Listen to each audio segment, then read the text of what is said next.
MOOCs पाठ्यक्रम के अंतर्गत आप सभी का हार्दिक स्वागत एवं अभिनंदन है। प्राचीन न्याय से आधार, प्राचीन न्याय के आधार इस विषय के अंतर्गत हम आज रूप रस गंध स्पर्श इन 4 गुण तत्वों का संक्षिप्त विवरण देंगे और जहाँ जहाँ उसका विषय विस्तृत है उसका भी हम विचार करेंगे। विशेषतः रूप रस गंध स्पर्श यह 24 गुणों के अंतर्गत आदि 4 गुण हैं।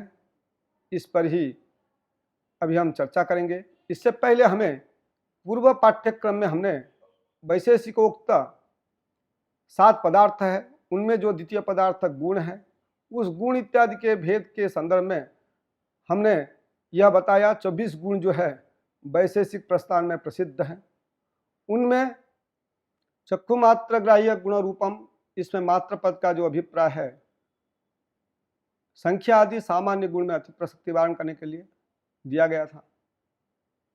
तो रूप जो है चक्षु इंद्रिय से ग्राह्य है, अर्थात यद वस्तु जेन इंद्रिय ने गृह्यते तद्गता जातिरपि तेनैव इंद्रिय ने गृह्यते, इस प्रकार नियम को अनुधावन करते हुए रसत्व जाति भी चक्षु इंद्रिय से ग्राह्य है, अतः रसत्व जाति प्रत्यक्ष सिद्ध है। अग्रिम जो गुण है वो रसनेन्द्रिय ग्राह्य गुण रस है, वह भी रसन इंद्रिय से अतिरिक्त इंद्रिय से ग्राह्य नहीं है। वह रस रासन प्रत्यक्ष के प्रति कारण है, इसलिए वहां भी रसन इंद्रिय मात्र ग्राह्य गुण रस इस प्रकार लक्षण प्रतिपादित किया गया है। वह रस जो है मधुर अम्ल लवण कटु कषाय तिक्त भेद से 6 प्रकार के होते हैं, इसका हमने चर्चा किए हैं। संप्रति हमने तृतीय जो गुण है गंध है, उस गंध के संदर्भ में हम चर्चा कर रहे हैं।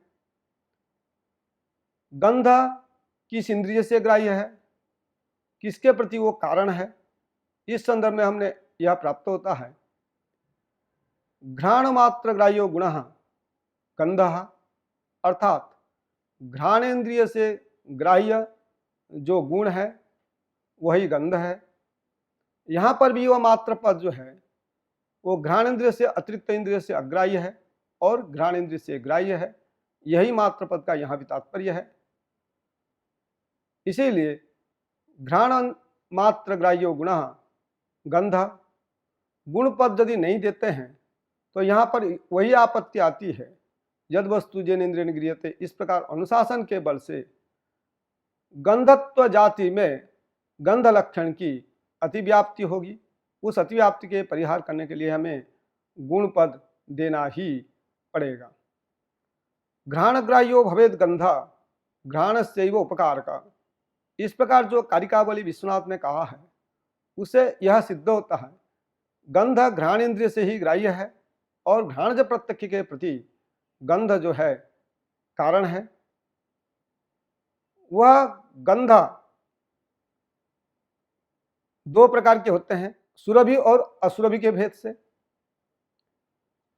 अर्थात घ्राणेन्द्रिय जन्य प्रत्यक्ष के प्रति गंध की हमने कारणता तो व्यवस्थापित कर दिया, क्योंकि बिना कारण के कोई कार्य नहीं होता है। अतः घ्राणेन्द्रिय जन्य जो प्रत्यक्ष है अर्थात ज्ञान है, जब तक गंध नहीं रहेगा तो गंध के बिना गंध का ज्ञान संभव नहीं है, अर्थात ज्ञान सविषय होते हैं। अतः गंध ज्ञान का विषय गंध है ऐसा सिद्ध होता है। वह गंध 2 प्रकार की है, यह यद्यपि सिद्ध है तथापि यद वस्तु जेन इंद्रिय ने गृह्यते तद्गता जातिरपि तेनैव इंद्रिय ने गृह्यते, इस प्रकार अनुशासन के बल से घ्राणेन्द्रिय ग्राह्य गुण यद्यपि गंध है तथापि घ्राणेन्द्रिय ग्राह्य गंधत्व जाति भी है, अतः नियम के अनुसार गंधत्व जाति भी प्रत्यक्ष सिद्ध है। वह गंध 2 प्रकार की है, सुरभि एवं असुरभि के भेद से। सुरभि शब्द का अर्थ है सुगंध, असुरभि का अर्थ है दुर्गंध। दोनों प्रकार के गंध पृथ्वी मात्र वृत्ति है। अर्थात पृथ्वीत्व जाति की जब सिद्धि हम करते हैं तो गंध समवायी कारणतावच्छेदया पृथ्वीत्व जाते सिद्धे, इस प्रकार पृथ्वी प्रकरण में प्रतिपादित किया गया है। अर्थात गंध कार्य है, उस गंध कार्य के पृथ्वी कारण है, क्योंकि पृथ्वी में ही गंध की उत्पत्ति होती है। प्रथम क्षण में निर्गुण पृथ्वी की उत्पत्ति होती है, द्वितीय क्षण में सगुण पृथ्वी की उत्पत्ति होती है। अर्थात जिस समय गंध की उत्पत्ति हो रही है उसके पहले निर्गुण पृथ्वी अपेक्षित है। अतः गंध का समवायी कारण पृथ्वी है। अतः गंध पृथ्वी मात्र वृत्ति है। वह गंध भी समवाय संबंध से पृथ्वी में ही रहेगा। यह गंध पृथ्वी मात्र तो है, किंतु यथा हमने जलादि परमाणुगत नित्यम एवं जलादि कार्य रूप में अनित्यम ऐसा स्वीकार किया है, इस प्रकार हम पृथ्वी मात्र वृत्ति गंध की स्थिति नहीं देख सकते हैं, क्योंकि पाकज होने के कारण नित्य एवं अनित्य उभय पृथ्वी में रहने वाले गंध हमेशा अनित्य ही होते हैं। इसकी चर्चा और आगे हम पाकज प्रक्रिया में भी विचार करेंगे। इसके पश्चात आता है स्पर्श। तगिंद्रिय ग्राह्यो गुण स्पर्श, अर्थात स्पर्श जो है तगिंद्रिय मात्र ग्राह्य गुण है। गुण पद अगर नहीं देंगे तो वहां पर भी स्पर्शत्व जाति यद वस्तु जनेन्द्रिय गृह्यते, इस प्रकार अनुशासन के बल से स्पर्शत्व जाति में अतिव्याप्ति होने की आपत्ति आएगी। उस अतिव्याप्ति के परिहार करने के लिए हमें गुण पद देना ही पड़ेगा। और तगिंद्रिय मात्र ग्राह्य गुण जो है वो स्पर्शत्व जाति नहीं है, वह स्पर्श है, ऐसा स्पर्श का लक्षण किया गया है। इस प्रकार लक्षण के सार में कारिका बलिकार ने भी स्पर्शस्त्वगिंद्रिय ग्राह्य त्वचा स्याद उपकारका, इस प्रकार कारिका के द्वारा भी उन्होंने यह बताने का प्रयास किया। स्पर्शन प्रत्यक्ष के प्रति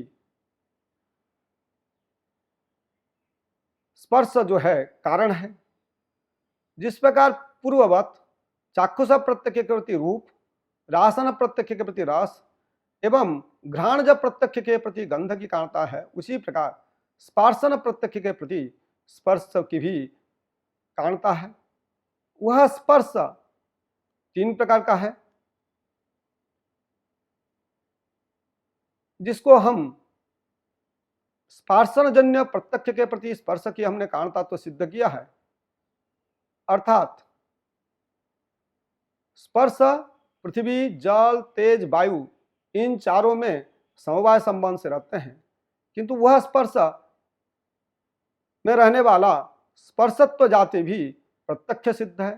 तो प्रत्यक्ष सिद्ध स्पर्शत्व जाति तादृश स्पर्शत्व जाति मत व जातिमान जो स्पर्श है वह स्पर्श पृथिव्यादि चतुष्टय वृत्ति, किंतु वह स्पर्श कितने प्रकार के होंगे और कौन सा स्पर्श किस द्रव्य में रहेंगे, इस संदर्भ में आचार्यों का यह अभिमत है। स्पर्श तीन प्रकार के होते हैं, अनुस्नाति शीत स्पर्श, शीत स्पर्श एवं उष्ण स्पर्श।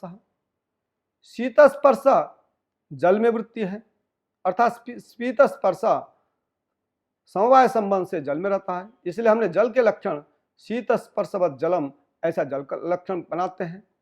उष्ण स्पर्श समवाय संबंध से केवल तेज में द्रव्य में रहता है, इसलिए हमने उष्ण स्पर्शवत तेजा इस प्रकार तेज के लक्षण हम प्रतिपादन करते हैं। किंतु अनुस्नासित स्पर्श पृथ्वी में भी है एवं वायु में है, दोनों में हम भेद कैसे करेंगे, उसके लिए हम ये कहते हैं कि अनुस्नासित स्पर्श एक पाकज है और एक अपाकज है। पाकज शब्द का यह अभिप्राय है जो विजातीय तेज संयोग से जन्य है उसको हम पाकज कहते हैं, और जो विजातीय तेज संयोग से अजन्य है उसको हम अपाकज कहते हैं। अर्थात पृथिव्यादि में जो है पाकज स्पर्श है अर्थात पाकज अनुस्नासित स्पर्श समवाय संबंध से पृथ्वी मात्र वृत्ति है, अपाकज अनुस्नासित स्पर्श वायु मात्र वृत्ति है। इसी प्रकार हमने तीन तत्वों का व तीन स्पर्श का हमने आधार भी हमने चार का व्यवस्थापन किया है, चार द्रव्य का व्यवस्थापन किया है। इसीलिए आगे लिखा गया है एतेषां पाकजत्वं तु खितौ नान्यत्र कुत्रचित्। इस प्रकार कारिका के व्याख्यान से हमें यह लब्ध होता है पृथ्वी मात्र में रहने वाले रूप रसगंध स्पर्श वो हमेशा नित्यगत हो चाहे अनित्यगत हो, उभयथा अनित्य ही है। एवं जलादि जल तेज वायु इनके परमाणु में रहने वाला रूपादि जो है वो नित्यगत नित्य है एवं अनित्यगत अनित्य है। यह हमें एतेषां पाकजत्वं तु खितौ नान्यत्र कुत्रचित् इस प्रकार कारिका के व्याख्यान में हमें प्राप्त होता है। उसमें भी वैशेषिक के मत में परमाणु में ही पाक होता है, और क्योंकि वो पीलुपाकवादी हैं, और अवयव में पाक नैयायिकों ने मानते हैं, इसलिए नैयायिक को हम पीठर पाकवादी कहते हैं। इस प्रकार स्पर्श के संदर्भ में, न केवल स्पर्श के संदर्भ में अपितु रूप रस गंध स्पर्श इन चार जो गुण पदार्थ हैं, इन गुण पदार्थ के संदर्भ में चक्षु मात्र ग्राह्यो गुण रूपम, रसनेन्द्रिय मात्र ग्राह्यो गुण रसः एवं घ्राणेन्द्रिय मात्र ग्राह्यो गुण गंधः, त्वगिंद्रिय मात्र ग्राह्यो गुण स्पर्शः। इस प्रकार रूप रस गंध स्पर्श के सामान्य लक्षण एवं उसके भेद का विचार करते हुए अपने वाणी को यहीं विराम देते हैं। धन्यवाद। नमो नमः।